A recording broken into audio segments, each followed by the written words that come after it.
I'm ITV's Judge Rinder. I've been a criminal barrister for over a decade. I'm going to be examining cases that have shocked the nation. On today's episode, the UK's biggest coastal agencies come together to stop a ship suspected to be carrying an illegal cargo. They believed it had a large quantity of cocaine on board. Armed with that information, if you like, the NCA machine goes into action. Sparking a mass hunt and a race against time to find evidence of the stash. My stomach was churning. We hope this is it. Later, they're an organised gang. We will catch these people. the biggest cash robbery in British history. The policeman turned to the policewoman and he said, they're going to have to get everybody out of bed for this one. It was now time to start making some arrests. This is Judge Rinder's crime stories. One of the most common ways for organised criminals to ship drugs back and forth around the world is via international waterways. Our government's organised crime strategy predicts that over £10 billion a year is used to counteract drug trafficking coming into the UK using this precise method. In this case, it was John McGowan of the NCA, the National Crime Agency's job, to stop this next shipment. The UK coastline stretches approximately 12,500 kilometres around the island, so it's no wonder that for hundreds of years people have attempted to smuggle goods and contraband into the country via the ocean. Over the decades, various agencies have formed to protect our borders. Although it can be tasked to investigate any crime, the NCA is the UK's leading agency against drug and weapons trafficking across regional and international borders. In 2015, the NCA received a tip-off. I'm a senior investigating officer. I head up a team in Scotland who are responsible for border policing. We investigate crimes in relation to smuggling, so that's generally drugs and firearms. Operation Screenplay, it's an operation involving an ocean-going tug intercepted at sea. The Maritime Aviation and Military Intervention Cell received intelligence through our international liaison network. They had been told that a ship called the Hamal was heading to the UK. They believed it had a large quantity of cocaine on board. John was briefed on all available details. Armed with that information, if you like, the NCA machine was into action. I knew that I was dealing with potentially 9 crew members, so I had to make sure I had enough officers available to meet them at whatever port we bring them into, detain them, interview them, and search the vessel. I had to coordinate with Border Force as to what it was they could bring to the party. It would be Border Force operative Paul Tunney who would receive that call. The National Deep Rummage teams are specialist teams whose role is to actually search commercial vessels for illegal contraband, be it drugs, firearms. Paul was tasked to pull his resources together. Once the agencies had located the vessel, he would work alongside the NCA to find whatever was on that ship. I got a call from our National Maritime Information Centre. Could I have a team deployed in 2 to 3 hours' time? With the rummage team now on standby, the NCA set their plans into motion. But finding a boat in the middle of the Atlantic Ocean would be the first of many obstacles. The initial problem is that the crew on the boat have turned off all their navigational equipment. There's a system on board a vessel called the AIS, the Automatic Identification System. That system allows ships to be tracked by satellite. You can see where they are in the world, where they're heading. So it was gone. We didn't know where it was. Having all the resources at his disposal, John and his team scoured all known shipping routes along the west of the UK. Using only a single photograph of the vessel and the last known coordinates given from French customs. It was like searching for a needle in a haystack.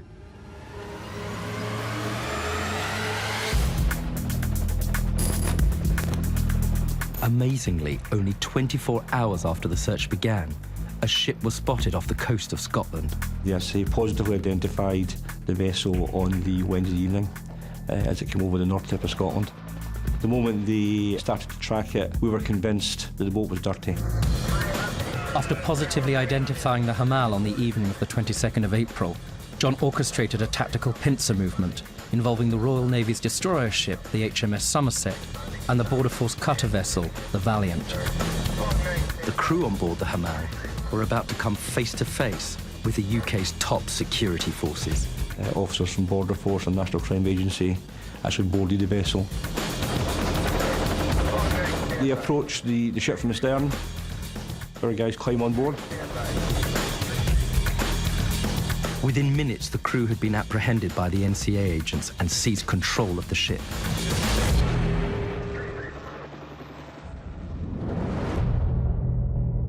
The crew were not formally arrested until they reached UK waters.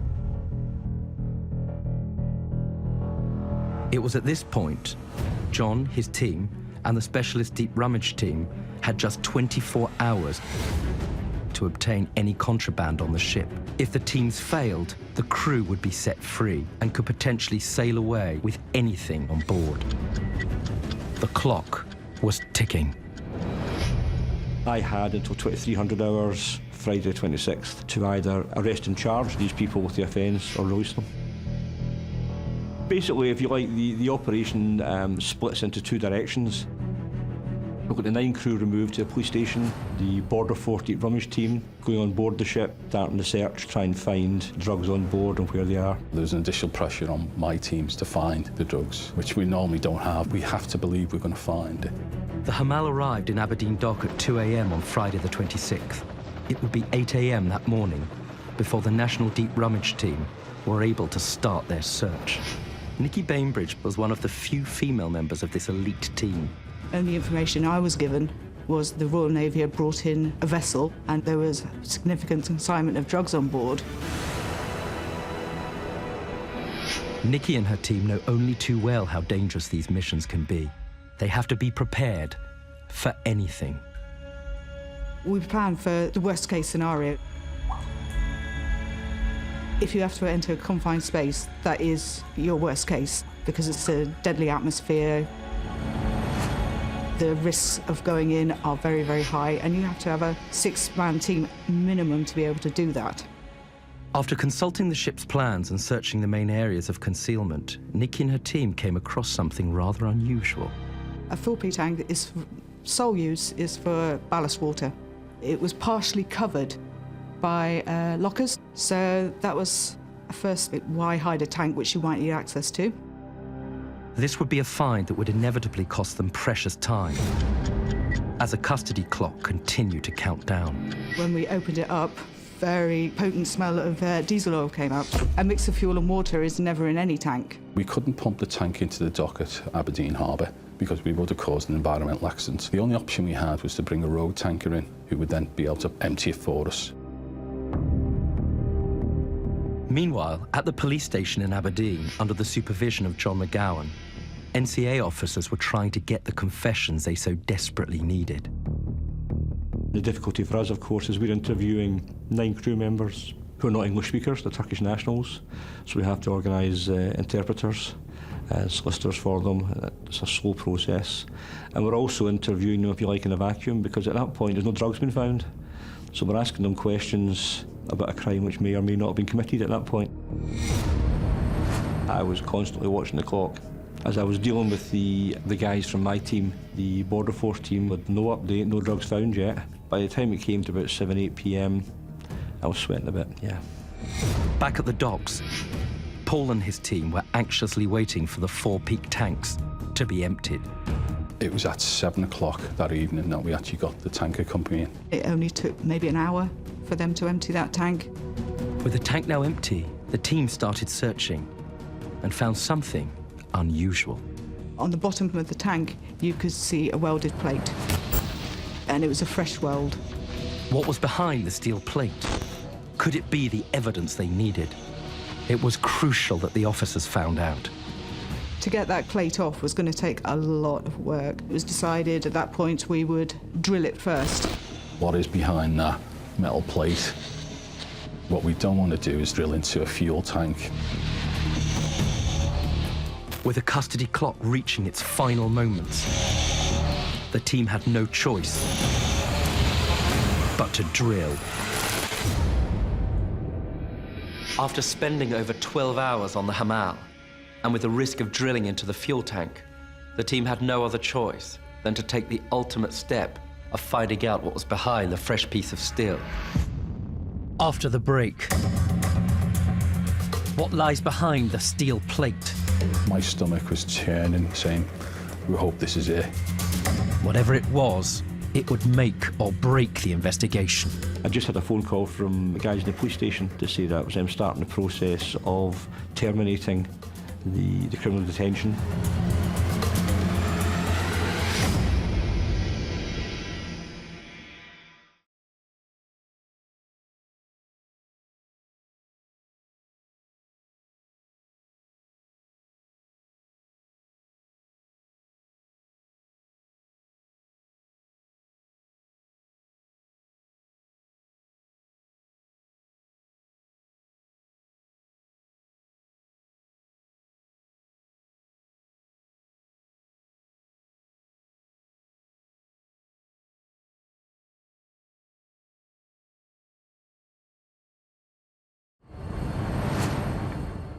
Before the break, a massive hoard of cocaine was rumoured to be on board a ship off the coast of Scotland. Operation Screenplay was put into action. Against all the odds, a ship was found and the crew arrested. The National Deep Rummage Team and the NCA only had 24 hours to find the contraband before the suspected smugglers would have to be set free. We left the clock with only a few hours remaining. The Deep Rummage Team had come across a fresh piece of steel at the front of a tank. Unsure of what was behind it, they started to drill through the metal plate. My stomach was churning, saying, we hope this is it. We got a drill, and I think it took a good few hours. Because it was such a good piece of steel, it took that long to drill through. Once we got through it and pulled out the drill bit, you could see white powder on the end. This was the moment that everyone had been waiting for. Nikki and her colleagues had struck gold. After initial testing of the powder on site, it was confirmed to them that it was high-quality cocaine. With the custody clock reaching its final moments, Paul delivered the news to John. I just had a phone call from the guys in the police station to say that was them starting the process of terminating the criminal detention. So I just hung up the phone from that. When the phone rang again, we found drugs and drilled into a bulkhead and it's come back with powder on it. Good news, good feeling. John instructed his officers to arrest the 9 crew under drug trafficking charges. Whilst at the dock, the National Deep Rummaging Team was celebrating their success. So it was really in the nick of time. The team, everyone was just jumped about. All you could hear was a big cry going up. The ship was shut down overnight, so the team were allowed to go and get some well-deserved rest. Over the coming days, a steel plate that concealed the cocaine from sight was forced open. The Deep Rummage Team were finally able to start collecting the evidence. Eventually, the steel plate came off, and you could see there was a fair amount of bales in there. You pulled that first one out, and it was very difficult to get anything else out. This can't be right, because you could see there was more bales behind it, so how anyone could fill it from that hole, it just wouldn't have worked. There's got to be another access point. Using her knowledge of the ship's plans, Nikki went upstairs and searched the areas that were above the tank. In particular, 2 cabins. Part of our training is to look for something that looks different. In the corner, there was a very, very large wooden medical locker. Around the base of it, there was a small indication of cement. Could this be the entrance point Nikki was looking for? Took a hammer to the cement, came up very easily. After removing the thin layer of cement, the team was finally going to lift the lid on a drug concealment that took over 4 days to locate.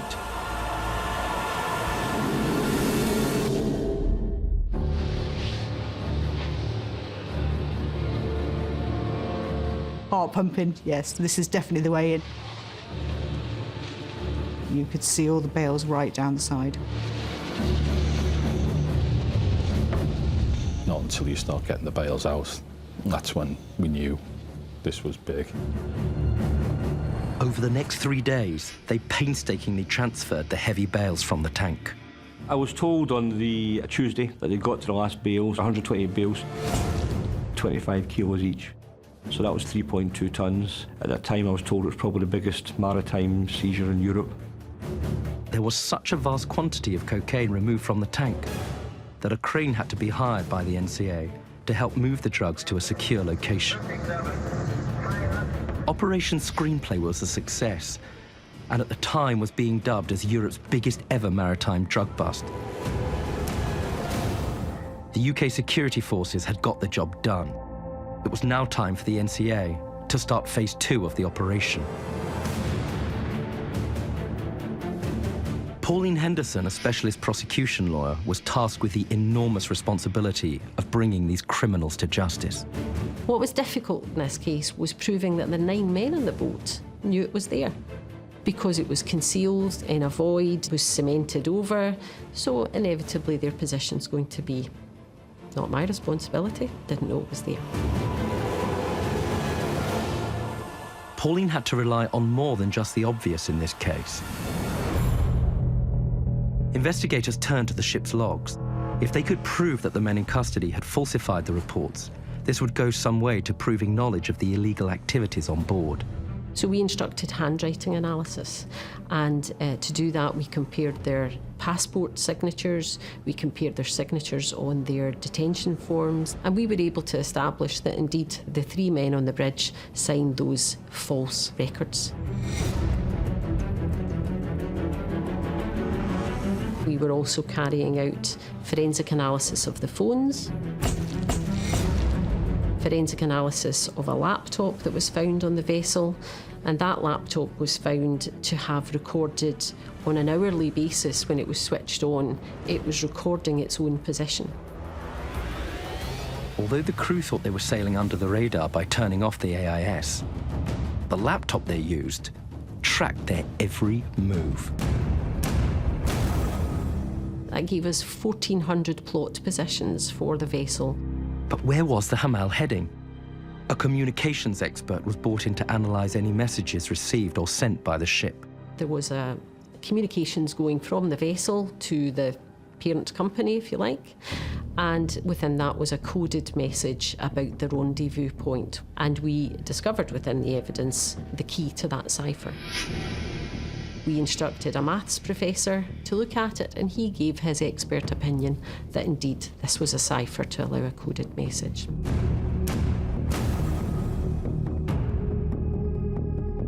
The drugs were, we believe, destined for Western continental Europe, though inevitably, given the amount of drugs that were involved, a proportion of that is expected it would have come into the UK. Armed with a mountain of evidence, it was time for the crew of the Hamal to face justice. On the 25th of April 2016, all the men would stand trial. With what promised to be nothing short of a blockbuster storyline, the jury sat silently in anticipation. The first thing we did was show the jury the boarding of the vessel, and they actually saw footage of that. The jury's view of the case was not just restricted to looking at images. They were brought even closer to the reality of the crime when the prosecution brought the entire cocaine haul into court. The cocaine itself was too heavy for the courtroom, so the drugs were piled up in the atrium, and the jury were brought out along with the witness, the judge, members of the press, and they got to see the drugs there. It was a major operation. It involves, firearms support from Police Scotland, physical barriers up, and the judge actually imposed a reporting order until 9 p.m. that night. 3.2 tonnes of cocaine was the largest seizure of a Class A drug in UK history. That's very hard to imagine for somebody who's never seen drugs in any scale, and for any of us to just see that level of material altogether was hugely important. The prosecution had brought forward piece after piece of evidence, calling forward 69 separate witnesses. Maritime experts were brought in to discuss the laptop.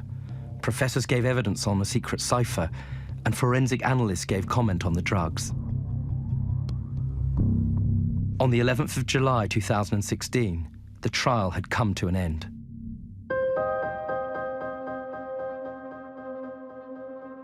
Trying to second guess what a jury are thinking is like trying to figure out what the lottery numbers will be. You've got no chance.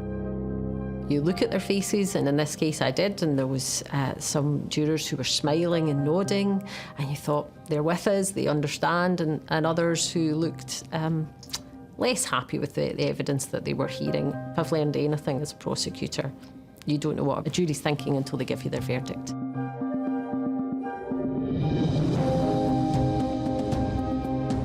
Had the NCA, Pauline and the prosecution team done enough? Was the evidence concrete enough to finally convict these men of international drug smuggling? It was down to the jury to decide. They spent the next agonizing few hours deliberating the evidence. Evidence that took 14 months of hard work and hundreds of man-hours to amass. The jury were ready to present their verdicts. I will not forget for a long time being in the court. As the verdicts came out, it was not proven, not proven, not proven. And at that point, your heart starts to slow, or close to stopping, and think 14 months of work, and this is going to end with everyone being acquitted. 7 crew members had been acquitted of all wrongdoing. Only 2 men were left in the dock. The last 2 accused were found guilty, and I think I started breathing again at that point. That was the only point at which I have to say I was concerned. The 2 men found guilty were the ship's captain, Moomin Shaheen, and his first officer, Emin Osman. The 2 crew members were sentenced to 22 years and 20 years respectively, and will serve their time behind bars in the UK. We're satisfied the jury convicted the 2 major players on board the vessel. This 3.2 tonnes, cut down to street level, would have netted £512 million. So that's £500 million. When that gets cut into street purity, you're probably bulking that up by a factor of 4. So your 3.2 tonnes comes on over 12 tonnes. And once you look at that and the impact it could have on society, that's when you have a great sense of pride and a great sense of achievement that we've stopped that amount of drugs getting on the street. You found it. It's off the streets. Many people's lives may have been saved by that. Investigations are ongoing into the wider organisation that created this transaction or this journey. The investigation's not over, and the efforts of all of the agencies, if they've got a role, will continue. Drug smuggling is not a victimless crime. Without our national security organisations keeping our land, sea and air safe from both national and international threats, Emin Osman and Moomin Shaheen would have potentially been able to offload over £500 million worth of cocaine into the criminal underworlds of mainland Europe and the UK. That would have lined the pockets of people who benefit from the addiction of others. After the break, They're an organised gang. We will catch these people. The policeman turned to the policewoman and he said, they're going to have to get everybody out of bed for this one. It was now time to start making some arrests. but who were the men, and how would the police catch them?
On the morning of February the 22nd, 2006, the small market town of Tunbridge in Kent made headlines around the world.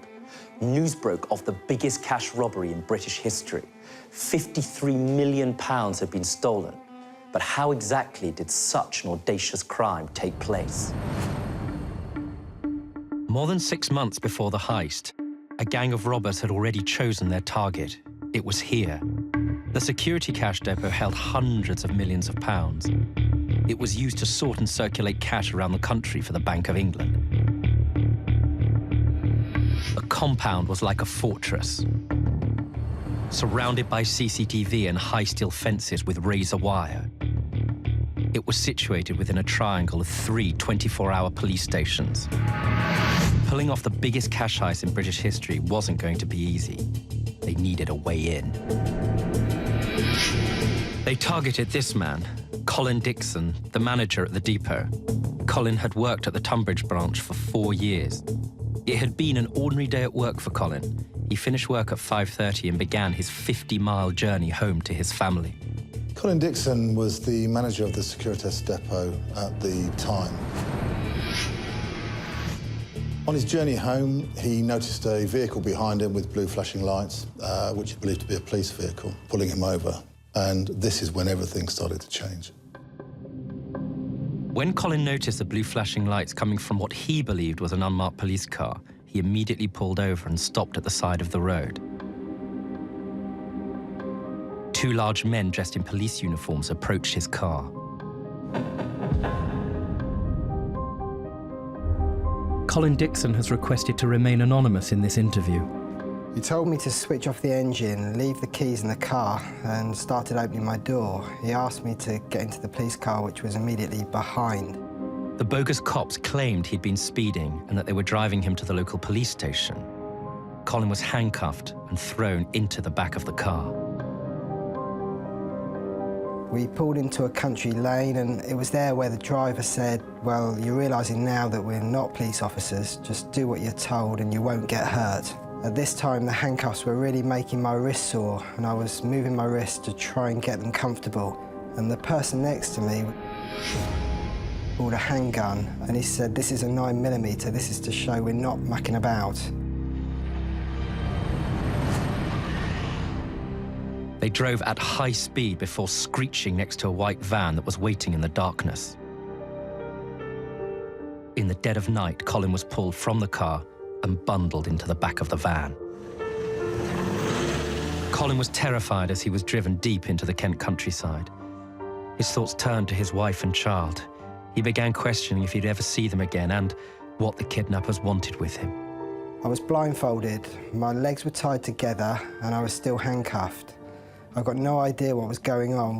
Well, I had an idea, I suppose, that it was a robbery was going to happen, and I was going to have to be part of it. I was also thinking at home, Lynn would be starting to wonder where I am, and there's no way I could contact her. But Colin's worst nightmare would soon become a reality. While this was going on, robbers disguised as police had called at his family home. 2 men, also dressed as police officers, had attended his home address to speak to his wife. On their arrival there, they informed Mrs. Dixon that her husband had been involved in a car crash, hence the reason he wasn't home on time, and that they had come to take her to him. She scooped up her child and left with the 2 bogus officers. She noticed as she got into the vehicle that there was a cream leather interior, and also that the radio in the centre console was tuned into Magic FM. The 2 robbers realised that she'd twigged it wasn't a police vehicle, and they actually pushed her inside. Her child was already in the vehicle. She was quickly grabbed from behind. Paralysed with fear, she couldn't even scream for help. She was driven away into the countryside where Colin was being held.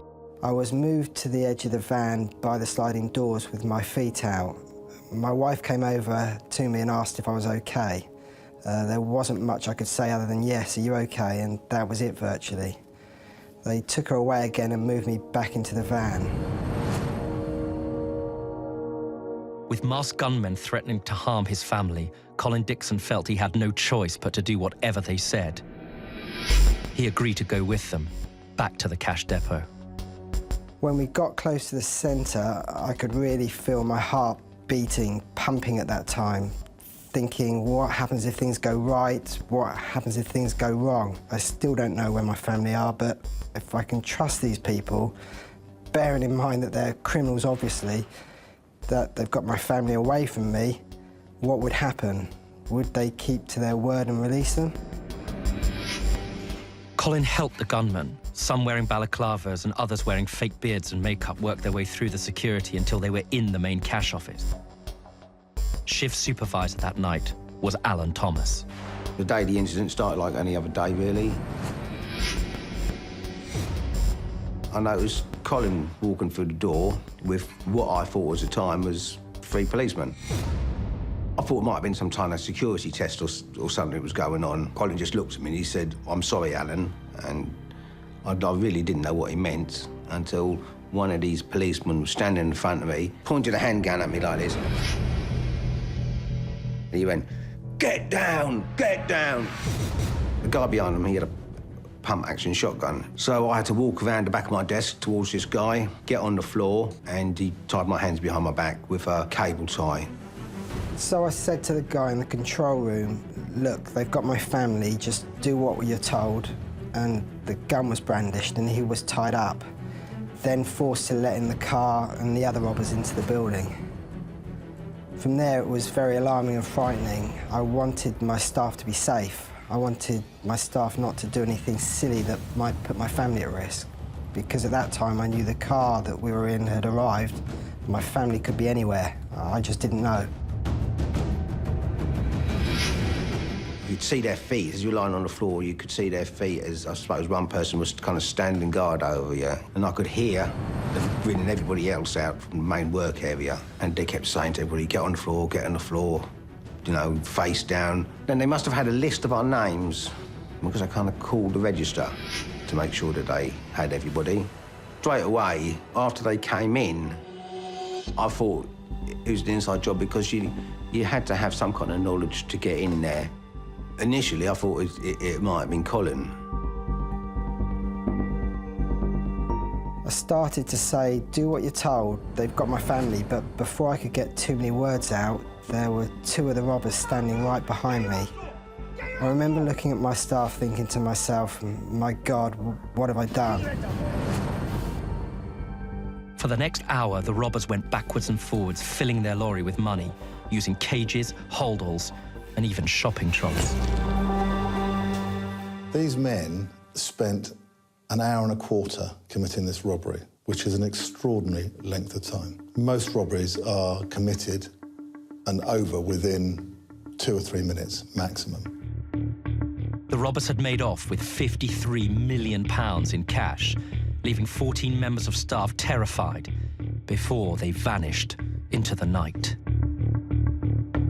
Petrified staff waited in silence until they felt it was safe to break free. They turned to Alan Thomas to raise the alarm. I pushed a panic alarm, which was directed to the police, and then I also dialed 999. 1 police car with 2 police officers turned up. They'd walk around, and then the policeman turned to the policewoman. He said, "They're going to have to get everybody out of bed for this one." After the break, the police uncover something that blows the investigation wide open. In the Vectra, we find blue lights and a siren. Melted in the dashboard, the magazine to a Scorpion machine pistol. A discovery that would lead to more shock twists and turns as the operation became an international manhunt.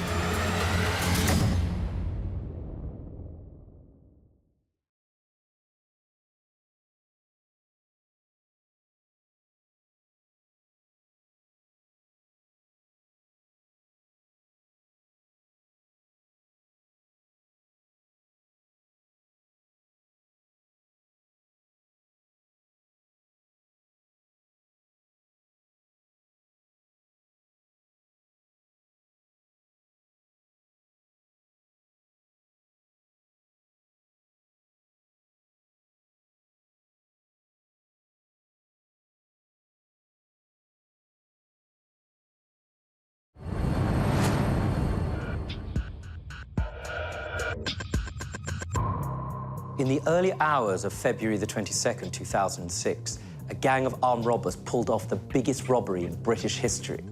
They were on the run with £53 million in cash. Given the vast scale of the crime, police needed to move quickly.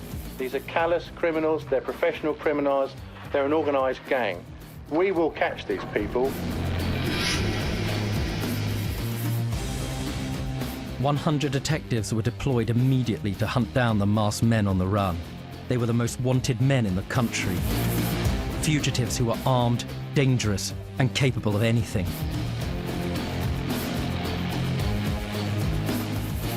Just 24 hours after the heist took place, police raided a house in South London. They'd been given a tip-off that the tenant, a 27-year-old woman, had helped disguise members of the gang. Her flat was searched.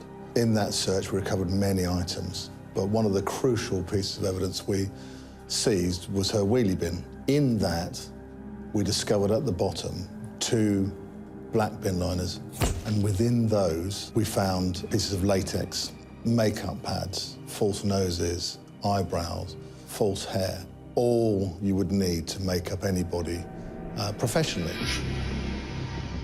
But who were the men behind the masks? The woman wasn't telling. She said she had no idea that the men were planning to commit a robbery. She feared for her life if she revealed their names. But the police were about to make another breakthrough. The gang had made a series of basic errors in the hours leading up to the robbery. The fire brigade ring the police to say, I think you want to come and have a look at this. They abandoned some of the getaway vehicles and set fire to the ones used to kidnap Colin Dixon and his family in the hope that they would destroy all evidence linking them to the crime. They were wrong.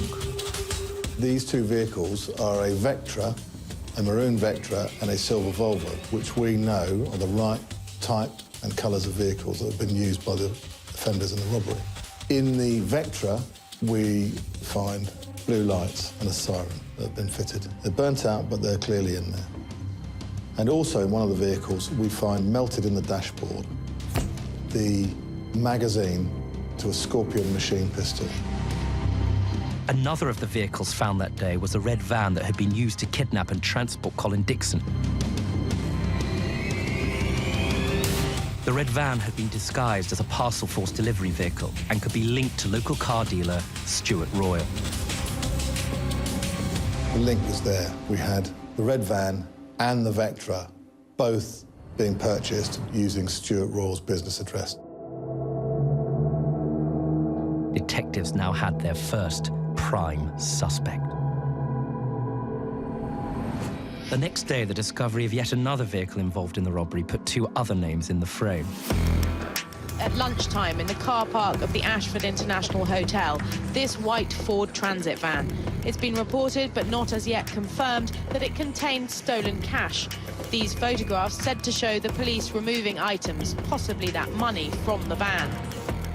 They have an initial search of the van, and inside that they find 2 suitcases. Inside the suitcases is money. The money turns out to be £1,370,000. In the bag is a bulletproof vest, along with the balaclava and the Scorpion machine pistol. And we get the DNA of Lee Rusher from the mouth hole of the balaclava. Lee Rusher was known as a local drug dealer and hard man with previous convictions for violence. His friend, Jetmir Butch Papa, an Albanian immigrant, was known by those who knew him as having a strong South African accent. Both did casual work for car dealer Stuart Royal. Jetmir Butch Papa is Albanian, and everybody that's met him, socially or officially, has described him as having a South African accent. Mrs. Dixon describes in her witness statement that the man who held her hostage was a large man with a South African accent. We now have Lee Rusher linked by DNA to this money and to the Scorpion machine pistol, the balaclava, the bulletproof vest, and his closest mate is Jetmir Butch Papa. So we have 2 names, and now we want to look for these 2 men. In the early hours of Saturday, 25th of February 2006, police quietly surrounded the home of Russia and Butch Papa. Police say the net is closing in and it's been dramatic. It's an armed raid in a quiet residential street in Tunbridge Wells. But no one was at home. But what police did find was hand-drawn maps and plans of the depot, along with pump-action shotgun shells. Predominantly in the Southborough address, we find a plethora of evidence, enough to put Lee Russia and Jetmir Butch Papa firmly in the frame for this robbery. By the end of Monday, the 27th February 2006, some 4.5 days after the robbery, Russia, Butch Papa and Royal were in custody. It was now time to start making some other arrests. An anonymous tip-off led police to a car salvage lot in London, where police found a huge haul of cash stashed away in bags and suitcases. The owner of the salvage lot, a close associate of Lee Russia, and the fourth member of the gang to be arrested, Roger Coutts. Police soon established that Roger Coutts was close friends with two prime suspects. Two names that had come up from the start of the investigation who were known to police. Britain's most wanted men were now Paul Allen and Lee Murray. Lee Murray was a world-famous cage fighter, and Paul Allen was his right-hand man. Police discovered they'd fled the country and were hiding out in Morocco. It was now an international manhunt. On the 25th of June 2007, in an upmarket shopping mall, Murray and Allen were arrested by Moroccan authorities.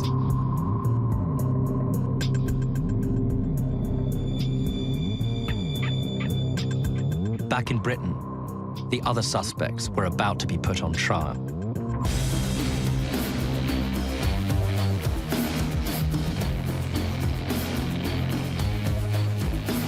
In June 2007, less than 18 months after the robbery, the trial began at the Old Bailey. Security was tight, with armed police surrounding the area. The public poured into the street to catch a glimpse of those responsible for the biggest cash heist in British history.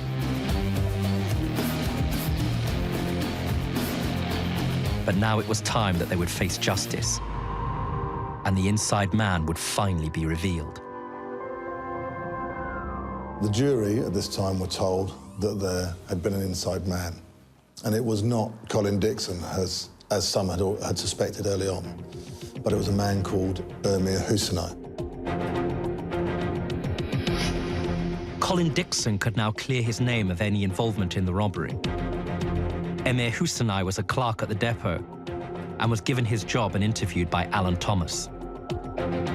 I gave Emir his job. I interviewed Emir and I gave him his job. I sat there, I thought, you were a nice guy, I'm going to give you a job, I'm going to give you a break here. And then he turns around and repays that by putting people, in fear of their lives.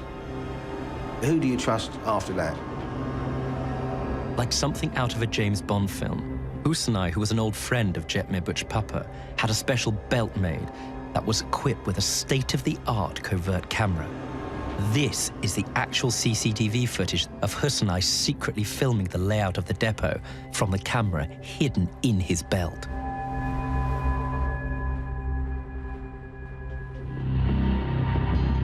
Four months into the trial, the woman who provided masks and makeup for the robbers to wear turned and became the prosecution's star witness.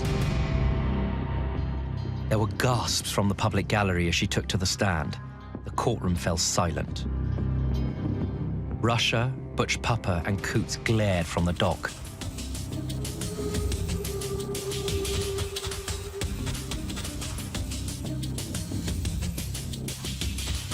In exchange for her evidence, all charges against her were dropped.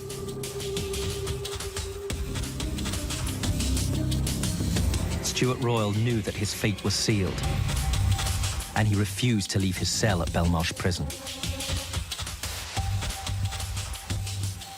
The prosecution now had everything they needed to put this gang of modern-day bandits behind bars. Their reign of terror was finally over.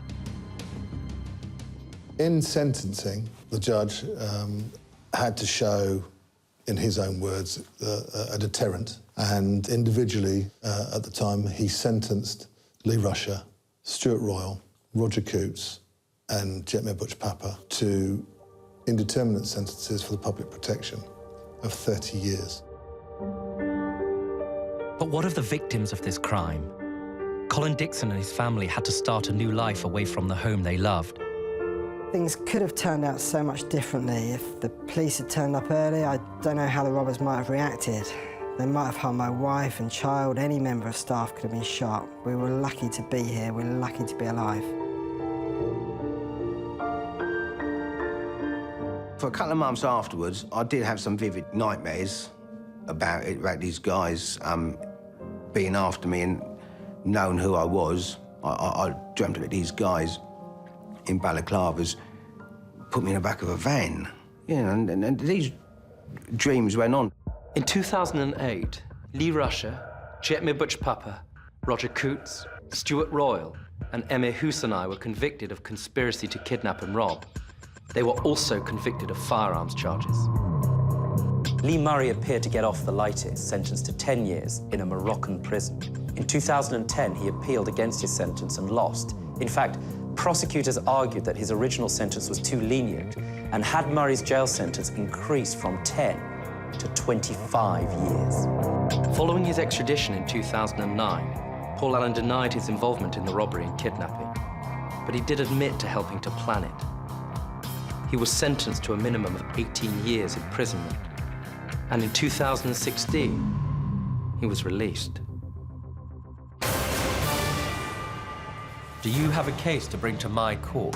On Judge Rinder, there's a chance for you to have your legal case heard. Does someone owe you money? Are you desperate for a debt to be repaid? Let me settle your dispute and get you the justice you so richly deserve. If you're 18 or over and would like to be considered for the show, text the word judge plus your name to 63334. Text costs 25 pence plus one standard network rate message. Or call 090 11 22 3344. Calls cost 25 pence plus your network access charge. Or email judge@itv.com. Please note, we are unable to consider claims that have been or are currently in court.